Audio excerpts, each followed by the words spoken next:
What the court has to decide is whether these babies whether there's a treatment for these babies that's so clearly in their best interest that the wishes of their parents should be overridden. 3 of the 4 sextuplets received blood transfusions against their parents' wishes, sparking a legal debate.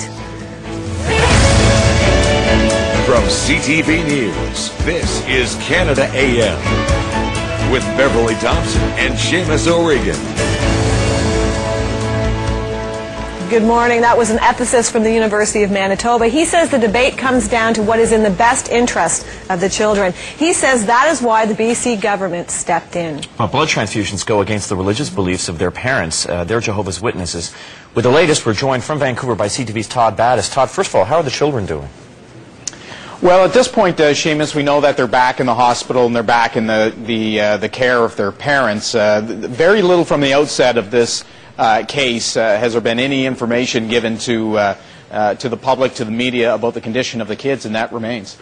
Tell us how this happened. I mean, do they actually come in and seize the children from the parents? What happened?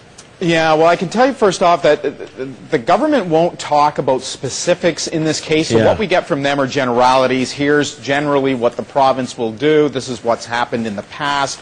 So we know that the province went to the court on January 26, last Friday, asked for a what they call a treatment order. The judge issued that, and that effectively allowed them to go in over the weekend at 2 different times, seize the 3 children, and perform what they deemed as necessary blood transfusion. And when that procedure was done, they were then taken back, to the hospital where they've been since they were born prematurely around the beginning of January. That's right. And Todd, just to read from an affidavit from the parents too, they said, we want the best medical care for our children and want them to live. We have consented to all required treatment. We will not, however, consent to blood transfusions. Anything else that you can tell us about the reaction from the parents this morning?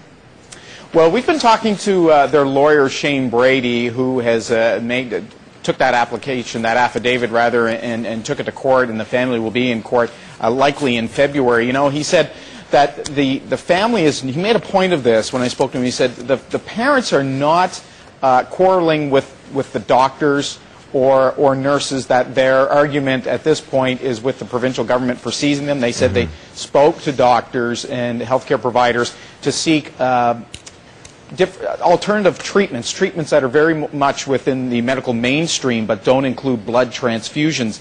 At one point the parents said, look, we just couldn't stay at the hospital to see the way, and this, using their words in the affidavit, that when their daughter was being violated, their term for the blood transfusion. So it's been a very difficult time for them. Remember too, they've already lost 2 of their children, so it's been a fairly traumatic time for them.